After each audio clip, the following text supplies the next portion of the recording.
Hey, it's Josh. I'm here in the shop today finishing up extracting, and I wanted to take a few minutes to show you this new wax cappings press that I bought and kind of let you know what I think about it. So got this off eBay.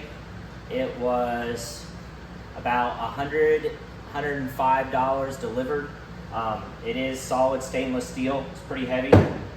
It's got this sort of rim around it with a spout that the honey can drain through. It has this heavy plate insert that you put the cappings down in here, and then I'll show you. And then it just uses a press to squeeze out the cappings. But last year, when I was extracting honey, I actually ended up what I would consider wasting quite a bit of honey by not pressing the residual honey that's on all these wax cappings in here after you extract from the frames. And I was just trying to use my hands and try to squeeze out what I could. That didn't really work. Gravity does take care of quite a bit, so a lot of honey does fall down through here and it'll come out of this gate, and I end up straining it just like I do out of the extractor. But believe it or not, there's still several pounds of honey that's just stuck, what I would consider stuck to these cappings. And so if you take a look at this, tub, and I'll try to tilt it up, you can see I've got quite a few cappings still in there. But let me go grab my washcloth real quick.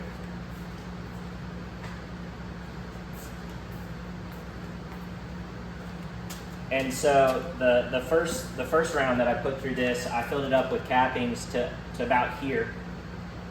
Went ahead and pressed it down. It pressed it, you can see the line here, to about here.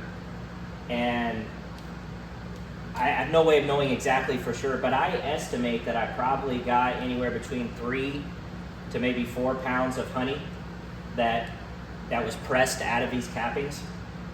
And you know, I mean, depending on what you sell your honey for, I sell my 1 pound bottles for $20.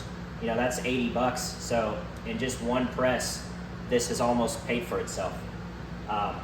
It's not the easiest thing. It's kind of a pain. I had to use a spatula, you know, around it because the honey is so thick this year. A lot of beekeepers have been posting, you know, my honey was on the low end was registering around 15%. Some of it was up to 17 and a half, but 15% honey is super thick, and so it's hard to get it to drain and whatnot. So all you do is, again, make sure you have the plate out and just take a bunch of cappings. And this wax is beautiful. It's fresh drawn comb this year that the bees did. And I think that's really where you get, at least where I get most of my wax from beekeeping, is not when I'm doing inspections. I mean, you do get some from that. There may be some brace comb or burr comb that you end up scraping off to just make it, you know, sort of nice and clean in the hive that the bees have used. But I get way more wax during extracting and honey harvesting, and it's nice, clean wax too, which produces really nice blocks of beeswax when you end up rendering it. And there's all sorts of different ways to render beeswax. I mean, you could watch probably several YouTube videos on that topic alone. Yeah, there's still honey. There's still residual honey on this that I need to scrape off. It does take a while to slowly push out because the honey is so thick. But yeah, lots of different ways to render beeswax. I know a lot of beekeepers that use old crock pots, and they'll use like an old t-shirt or a cheesecloth or something along those lines to do the straining. And so they'll put all of their cappings, and these are soaked in honey, by the way, but they'll put all their cappings in there, and they will add some water, and then when the wax is heated and melted, it ends up separating from the water, and the water will end up kind of boiling off also. And then when you're done, you have a different, the wax will go to the top, and I believe the honey kind of settles to the bottom, and you can separate the two once the wax cools down. And that's one way to do it.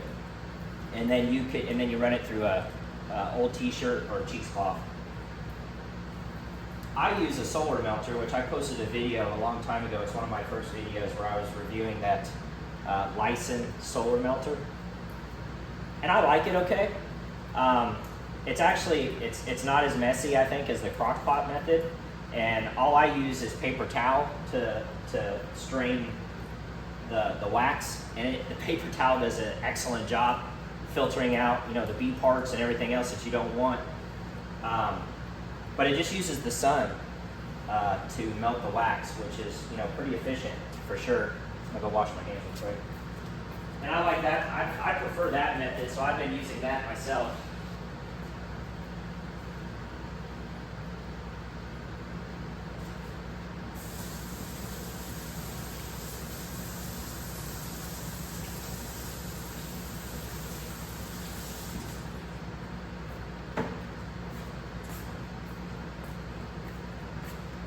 And so on a hot summer day, I'll take, so here's some of the pressed wax that I've already done. I'll show you all. So it gets it, I would say, pretty dry. I mean, there's still a little bit of residual honey in there, but nothing like there was before. So I save this, and then I even have some dry wax here from inspections and whatnot. And then I'll put that in the solar melter. I'll post another video on that, kind of an updated video where I'll walk through it. But just a hot sunny day, 80, 90 degrees outside, and the sun's beating down on that solar melter, it melts it pretty quickly. But I mean, it's one of those things where you set it and forget it, and then you come back later and you've got some nice, clean, melted, fresh beeswax. So on this press, you put the plate down in there, and then it comes with this handle and this plate. And so what you have to do is you have to back it down enough, depending on how high it is. So I need to raise it a little bit.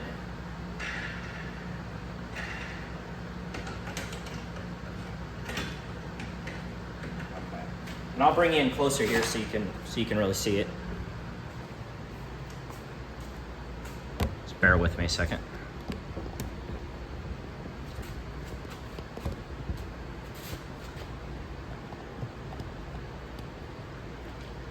And all you do is, as you twist, you can see where it's got this opening here, and that's what you want the actual screw itself to go down in there. So you just start rotating it until it fits in there.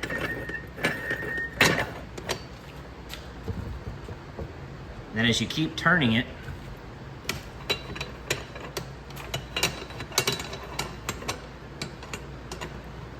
this bar pushes up against, back up just a little bit.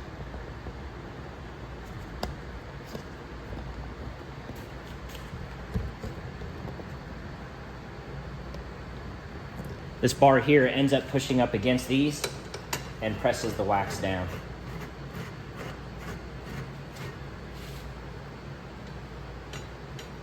Just want to start it out somewhat level.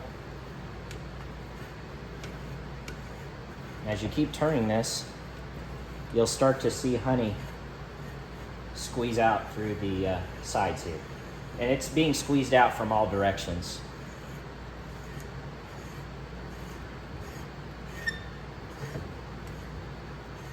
What I told my dad is I need to figure out a way to anchor this, because as you're trying to rotate and turn this, it wants to move on you.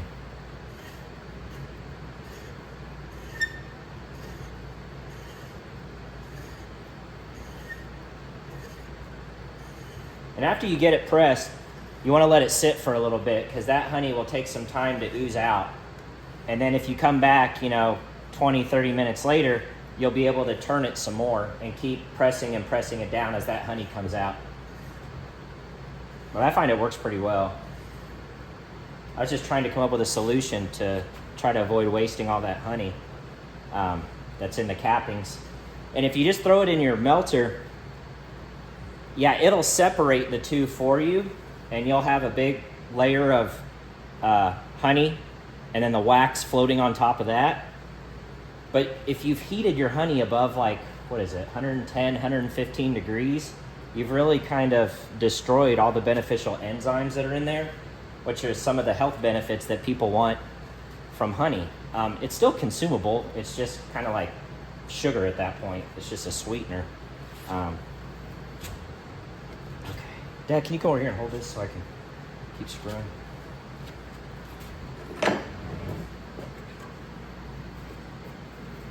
Got it? Do a couple more here.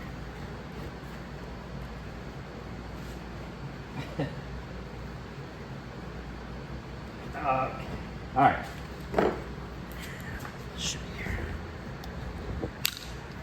So you can see it start to really ooze out, coming out here all the way around. And it doesn't look like much, but over time it really adds up. And so I'll just leave this here for a little while and keep coming back, keep twisting it. I got most of the cappings out here. That's what it looks like inside. But you can already see how much is oozing out here. And I didn't have it full this time, but if you have it full of cappings all the way up here, there was quite a bit of honey that came out. Now, again, I use that hot knife to take off the cappings, and doing that renders a lot of wax. Some people use those little picks, those little scrapers. That doesn't produce as much wax. So as a beekeeper, if one of your goals is you're trying to get beeswax, then using like this knife here that I use, the uncapping knife, is going to essentially produce more wax for you versus just scraping, just scraping the very tops to open up the cells for the honey to come out, versus actually cutting layers of wax off. So I end up getting quite a bit of beeswax, but I just use it to I melt it back down, and then I use it to coat my Acorn foundation, because Acorn foundation isn't cheap, and I buy the wax-free version and use my own wax. Because to actually buy Acorn foundation that's been already waxed, you pay a premium for it. I'm not saying there's anything wrong with it, it's great, but you're gonna pay a premium for it. So anyway, so yeah, that's basically it. Just wanted to quickly show you guys this new wax cappings press. I've had some people asking me questions about it and what I think about it. Definitely glad I made the purchase. As I said earlier, I think it's gonna pay for itself literally when I'm done with this one.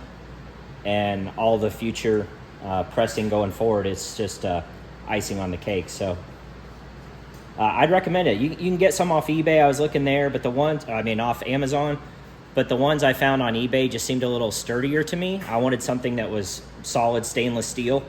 And of course, stainless steel is expensive, so you're gonna pay for it. But that way I can try to anchor this down, and I think it'll be easier for me to twist and press and get the maximum amount of honey out of it. So anyway, that's the review. That's it. I'd recommend it. If you're all having similar issues, you should give it a try and let me know what you guys think in the comments. So appreciate you all watching the video, and I'll see you on the next one.